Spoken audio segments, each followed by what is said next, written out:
Hi, and welcome back to our next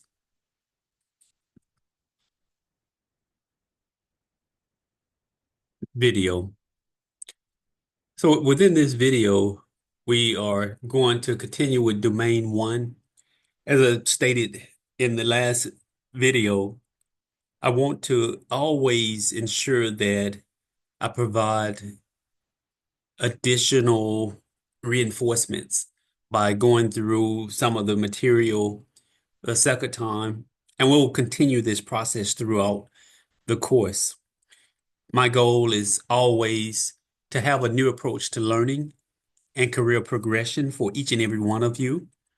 That is to take the Security Plus certification, map it in these videos, I'll map it into healthcare. But when we get to the actual practice exams, I'll still stick with healthcare, but I'll give you enough information about all industries to help you to pass the Security Plus.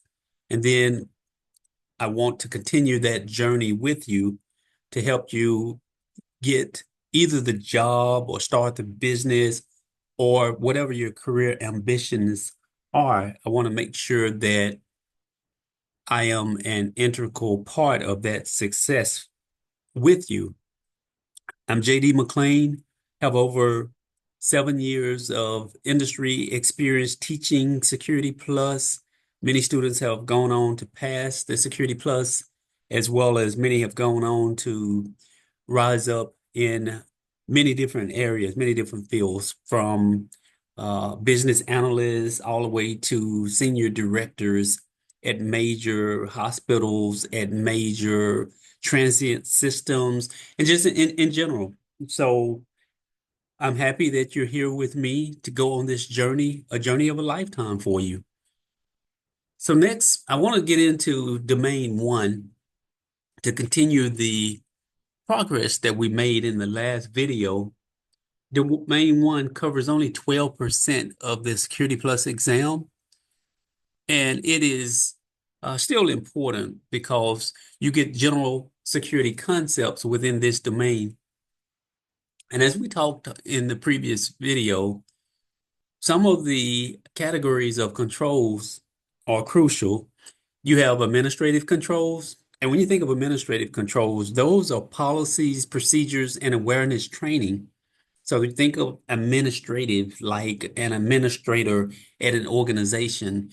They put processes together, they put procedures together, and they provide training so that everyone is equipped with the knowledge to succeed and to help alleviate some of the pain points when it comes to security awareness.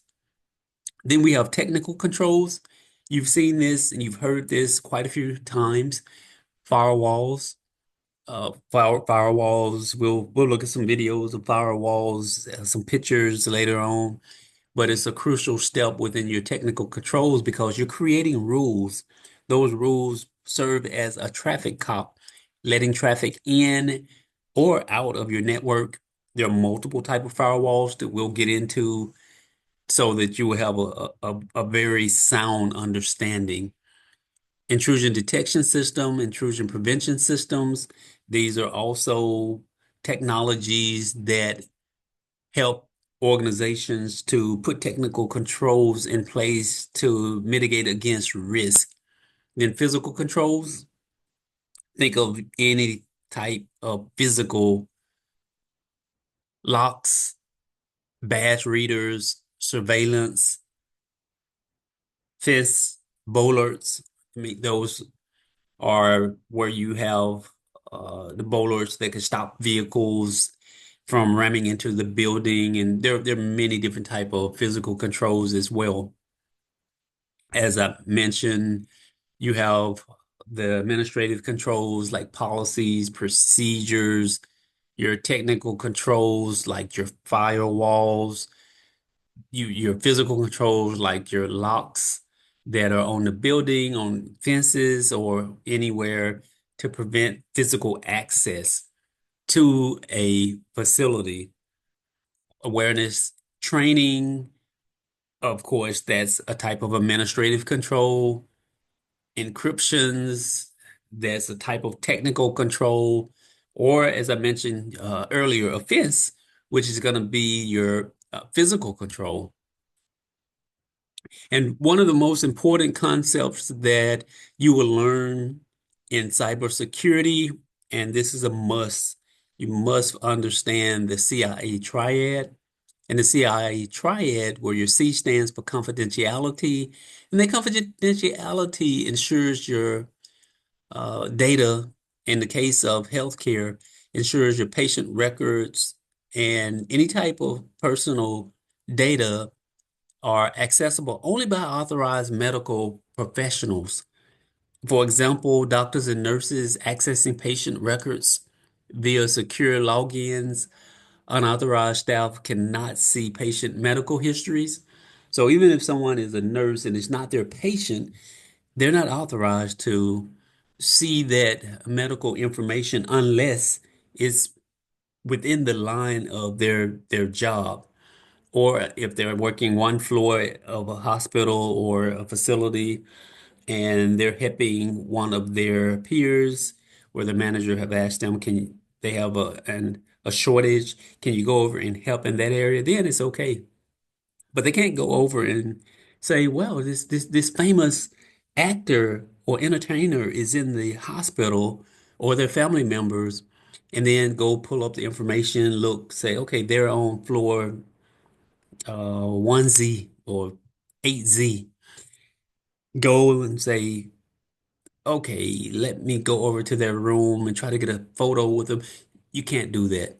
I think that's an extreme example, but I think you get it. Then we have integrity, ensuring patient information is accurate, complete, and not improperly altered. So this would be with any type of data. You want to ensure that it hasn't been altered. And when you hear the word integrity, think of hash. We'll get into what hashing is, but hashing is, if you see that on the exam, 99.9% of the time, you got to get it right because integrity and hashing are going to go hand in hand. And then availability.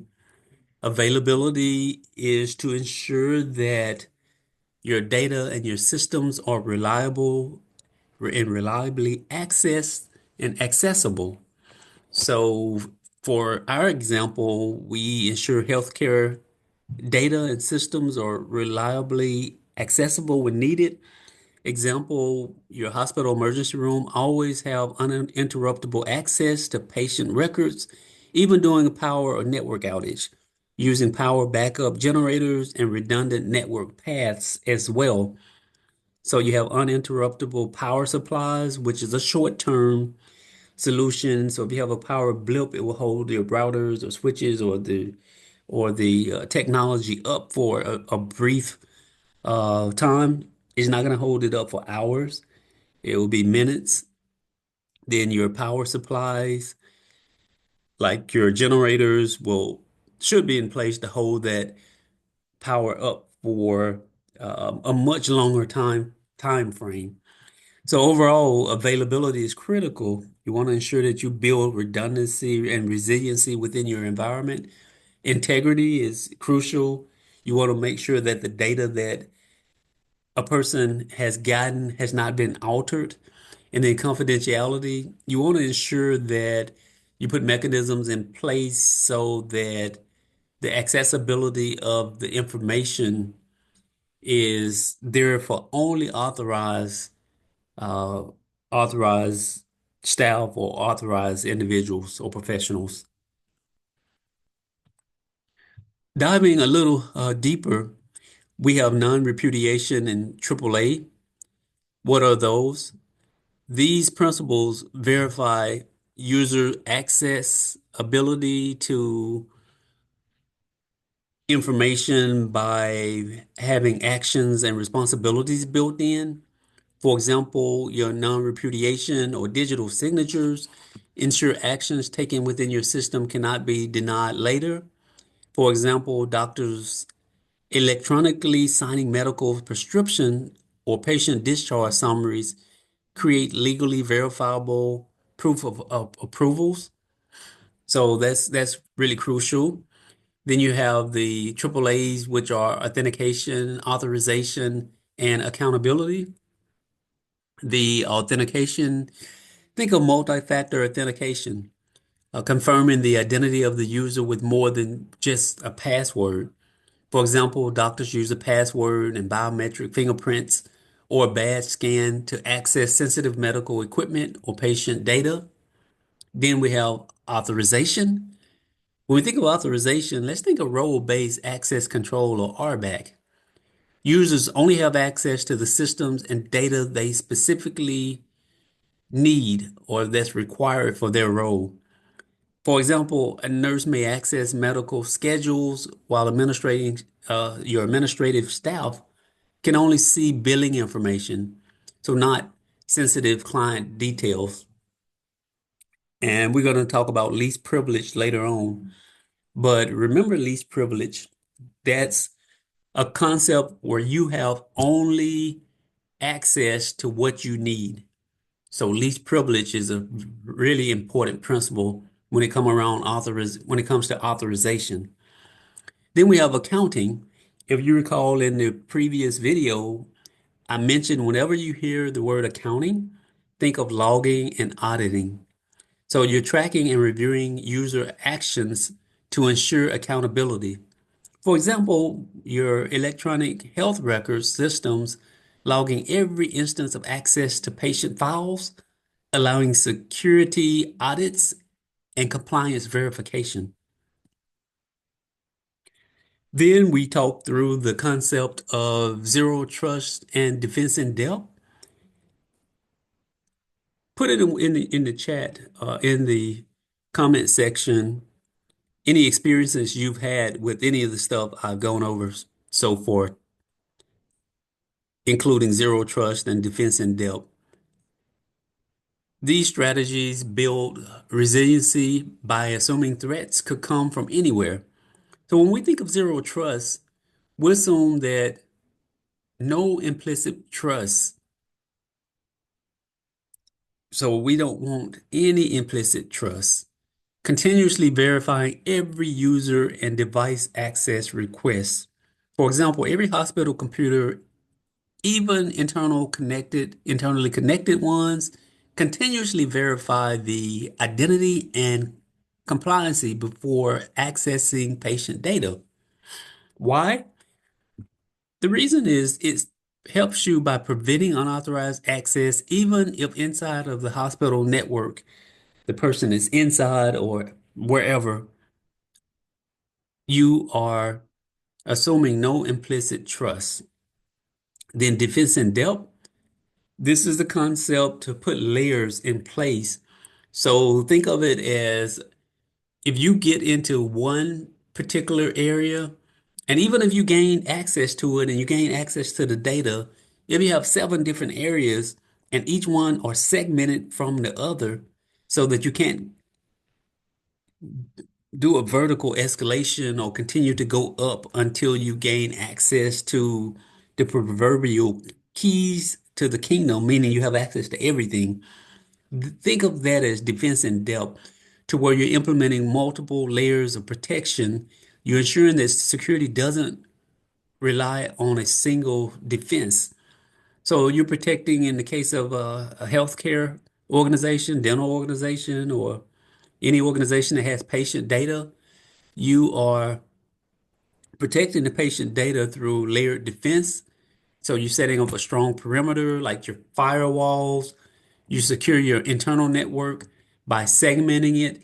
And when you think of segmentation, when you hear that on the exam, if you see like VLANs and one of the answers has something about segmentation, or you read about segmentation and you see the VLANs, virtual local area networks, it's probably going to be your answer. You want to read through very thoroughly, but that's another tip whenever you see segmentation. Endpoint antivirus, frequent backups, and robust employee cybersecurity training. Also, if you get a question about what is the weakest link within your organization, it's always going to be your employees. And how do you compensate and help against the weakest link? Your answer is going to be training, cybersecurity training. A lot of organizations may overlook this one of the most important concepts, that is change management. Change management is a crucial part of your organization because it's a structured process to ensure all changes to your healthcare IT system or your organization's IT systems, infrastructures, or processes are introduced smoothly and with minimal risk.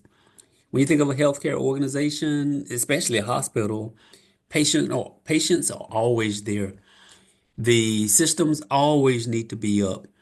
So you go through this change control process, and it's even more important in healthcare type of organizations. It helps maintain stability, compliancy, as well as it ensures continual patient care without disruption. The process is you go through first a request. After you go through that request, then you go through the approval process. Then you go through testing to make sure that you hopefully you have a prod environment and a test environment, or prod meaning production. And you go through the testing first to make sure that that change has been vetted out. Then you go through the implementation by actually doing the change, putting it into effect, and then you review to make sure the change was adequately done. If not, you still go through the review process because of continuous improvement. Example is your request comes in, a clinical submits a request to upgrade the electronic health record software to improve your patient data management. So this could be an Epic or Cerner or any of the electronic health records. A hospital physician identifies that upgrading to a new version of the Epic can enhance patient medical tracking, reducing medical errors. So the request is coming in. Next, it goes to the from request to approval. So you go to the change control board meeting, the CAB meeting, and the request comes in. The board reviews it. The request change is reviewed and authorized by your hospital leadership, including IT management, clinical leadership, and compliance team. They give an example here where your IT steering committee and clinical leadership review the upgrade proposal. They're evaluating the benefits versus potential risk, cost, and downtime. So all of those, after they're validated, they say, okay, this is approved. Go ahead and move forward. The next step is the testing. So before applying the change as I mentioned earlier, in a live healthcare environment, the early testing occurs, which verifies the upgrade stability as well as compatibility and impact on an existing system. So all that is done. I give an example of testing the environment in a sandbox area. Sandbox, when you hear that, just think of non-production. A non-production area to install a new electronic health record software, conducting the trials with clinical users to ensure that the integrated seamlessly within your environment. And after testing, you go through the implementation phase. With this, you go through and the approved and tested change is implemented into your environment, ideally during a low activity hours to minimize disruptions to patient care. Uh, while 7 p.m. may be a low production hour for many organizations, healthcare, in many cases, hospitals still work 12-hour shifts. and that could be 7 to 7, 6 to 6, or 8 to 8, maybe even 9 to 9. So you have to truly understand your environment so you understand going through this process when to implement. And then after you implement, next up, you review. After the change is live, continuous monitoring and a formal review as is crucial to whether the goal of the change were met and identify areas of future improvement. So always, anything you do, if you've taken any of my classes, you know that I'm a continuous improvement person, and I want my students, my mentees, and just folks I'm around to always improve in anything you're doing. Technology is no different. So make sure you understand what you have implemented and how you can improve upon that. Next up, we need to understand the cryptographic solutions. When you think of a cryptographic, that's ways for you to ensure that the data that you are protecting have, in this case, we have the PKI, and the PKI has PKI certificates, CA, CRL, OCSP are types. So once again, PKI, you have certificates, you have CAs, you have CRLS, you have OCSPs. So these are really crucial to understand. So when we think of your PKI, that's your public key infrastructure. And what it is a framework that enables your secure encrypted communication and identify verification using asymmetric, and we'll get into this, asymmetric cryptography. For example, the certificates, that's your digital certificates, like one is X.509. What that does is it binds your public key to an entity, like a user, a website, or an organization. They can include details like the subject, the issuer, the public key, as well as to validate or have a validity period. What are the CAs? Those are your certificate authorities. Think of those as your trusted entities that issue a signature, a signed digital certificate.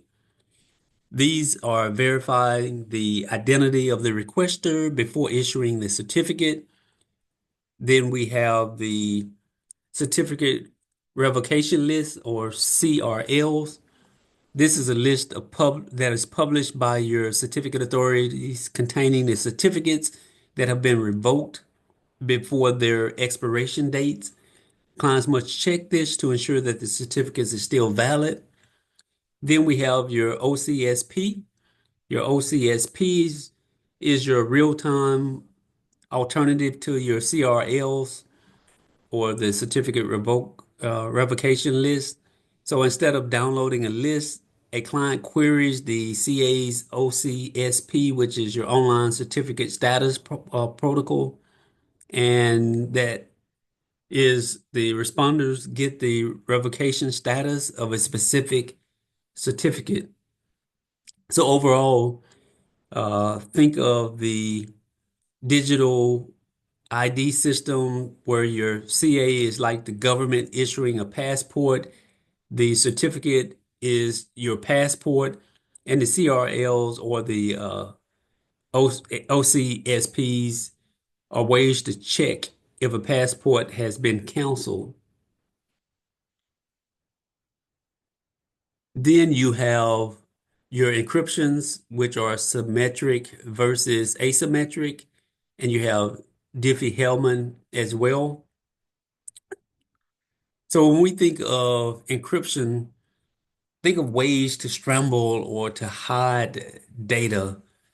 And with that, Look up the Caesar cipher and some of the older technologies because that's going to help you to better understand the encryption. We'll start out with your symmetric encryption. When you think of symmetric, think of one key being shared. So that one key is used for both encryption as well as to decrypt your data. The thing to remember about your symmetric encryption is it's fast, but the key distribution is a major challenge.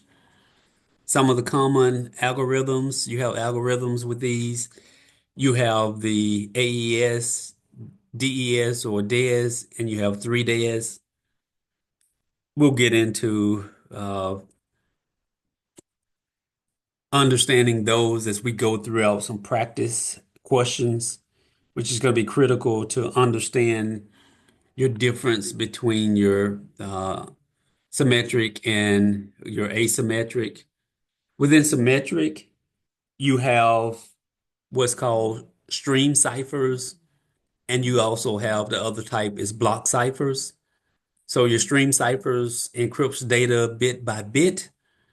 So think of one word, one letter at a time, while your block ciphers encrypt data in fixed sizes or blocks. So your stem ciphers, those algorithms process data, as I said, one bit at a time, which generate a sequence known as a key stream. And the type of stream cipher is RC4. And whenever you see RC4, it's not going to be as secure as your block ciphers. Your block ciphers, think of those as blocks to where each block, where you have a fixed block, while the encrypting each of those blocks separate using a secret key. The type of block cipher to remember is your advanced encryption standard. This one is widely used and it is, as I said, a block cipher that takes chunks or blocks of data, and that data is then transformed.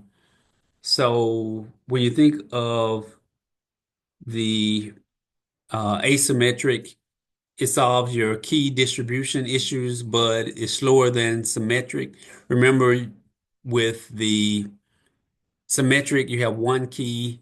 With asymmetric, you have a key pair. So you have a public key for your encryption, and you have a private key for your decryption. This is important to remember because it solves the key distribution issue, but it's also slower than your symmetric encryption methods. An important one name to remember is Diffie-Hellman.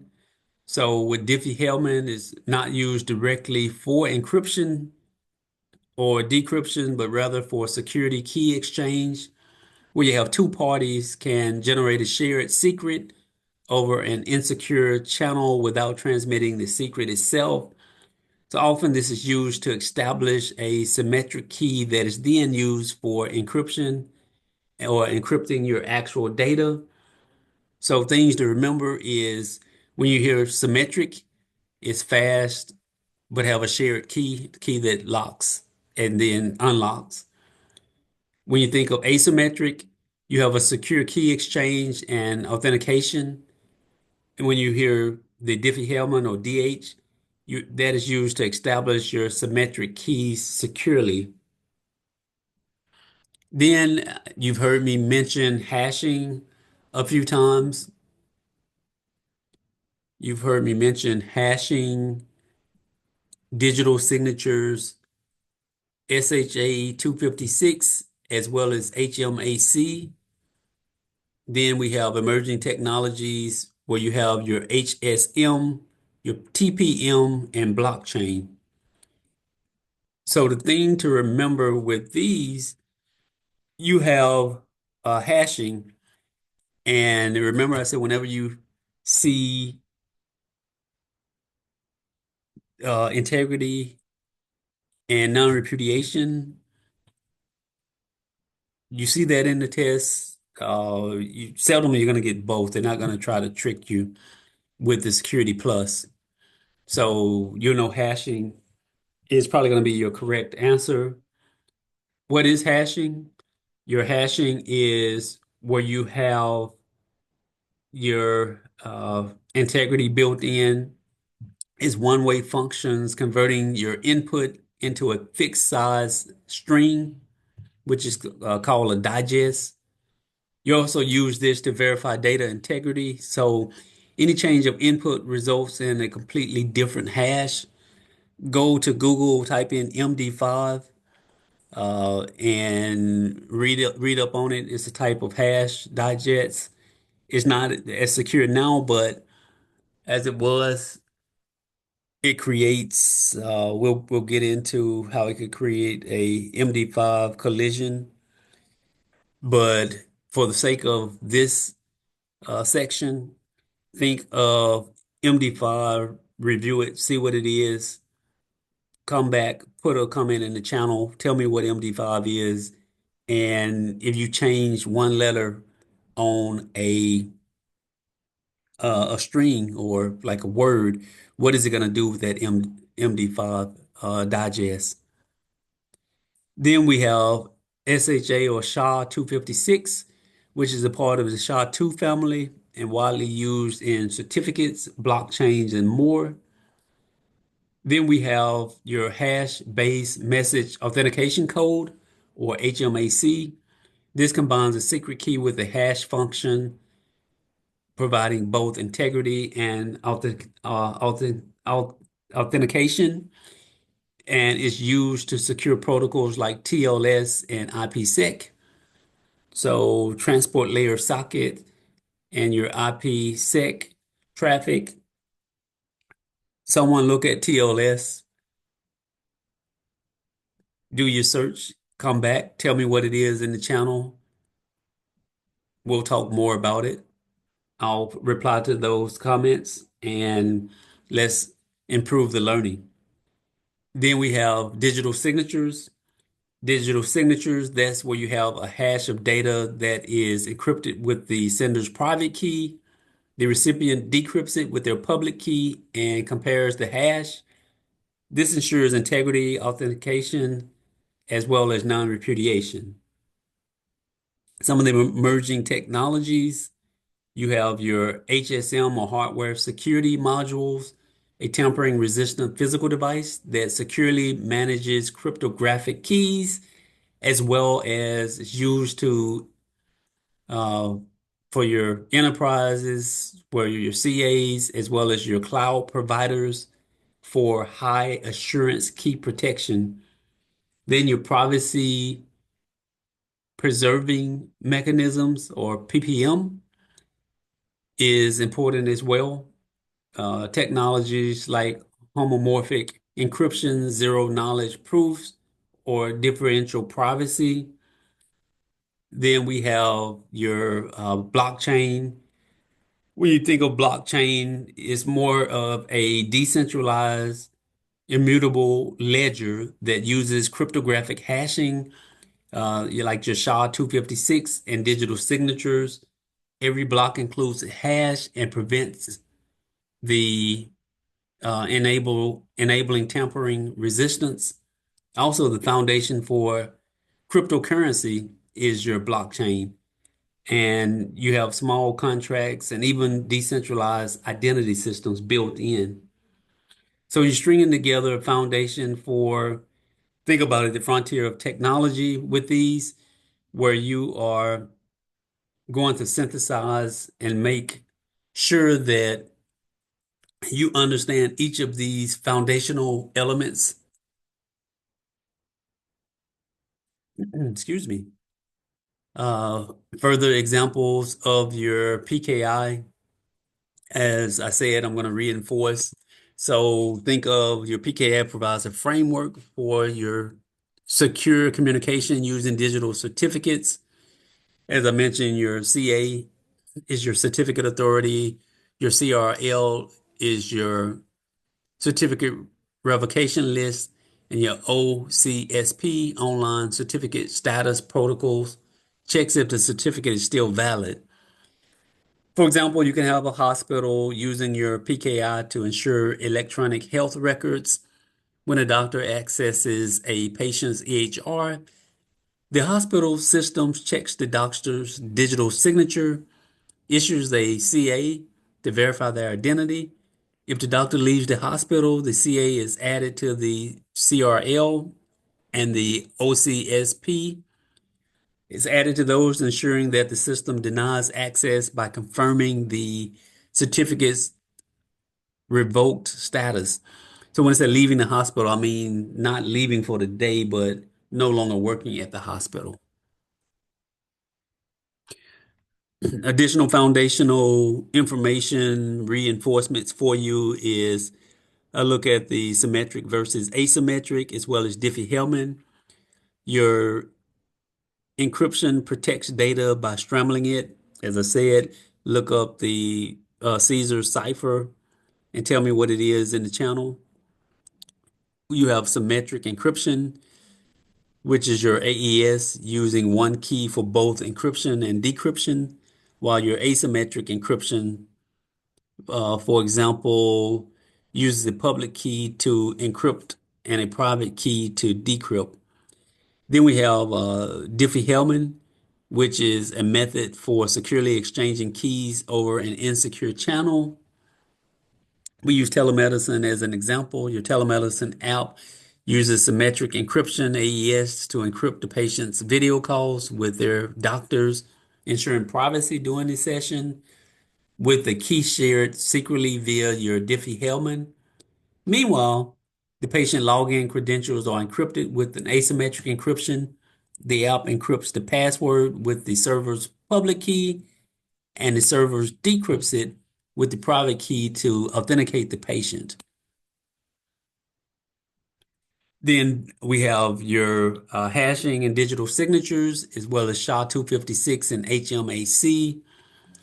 As we discussed earlier, hashing, you could use SHA-256, which creates a fixed length fingerprint of the data to verify integrity, is one way and can't be reversed.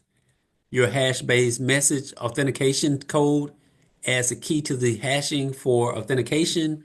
Then your digital signature uses hashing and asymmetric encryption to verify authenticity and integrity. For example, you could have a pharmacy system using SHA-256 to hash a patient's prescription data before storing it. When a patient picks up their medication, the system rehashes the prescription and compares it to the stored hash to ensure that it hasn't been tampered with.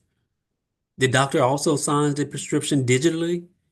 They hash it with SHA-256 encryption, and they hash it with the private key, and the pharmacy verifies it using the doctor's public key.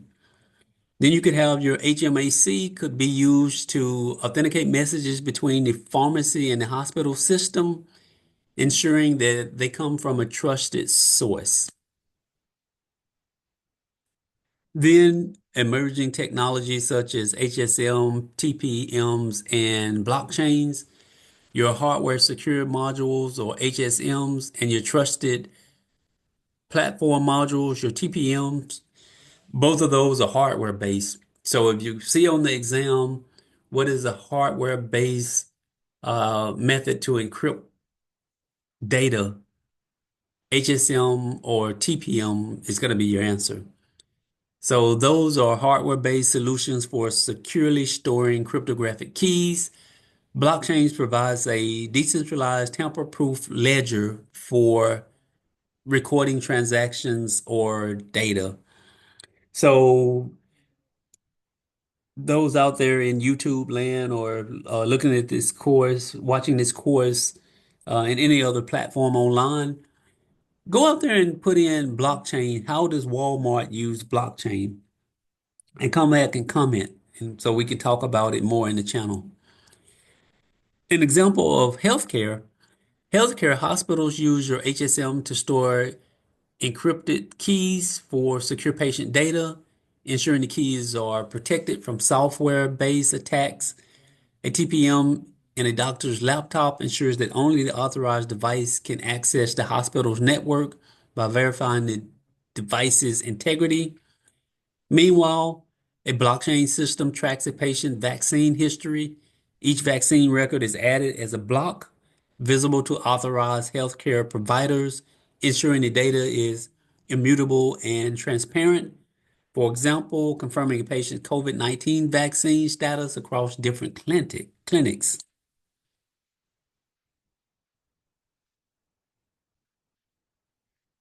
So we've gone through domain one, and thank you for your attention. I look forward to those who post in the channel some of the questions that we ask and to add value. When we get through a few more of these, I'll do a streaming session. I want to uh, make sure that we have at least 15 to 20 in those so that we can have a good dialogue.